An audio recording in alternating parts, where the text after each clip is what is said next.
Здравейте, мили хора!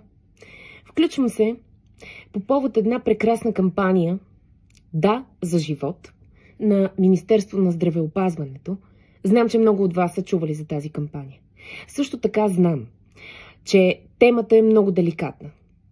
Но трябва да знаете, сега, преди Коледа, че да бъдеш донор има много форми. Можете да дарите стволови клетки, костен мозък, яйцеклетки. Аз лично съм си отбелязала във всички здравни документи, че ако нещо стане, никой не знае, искам органите ми да бъдат дарени. Защото имат там едни хора, които имат нужда.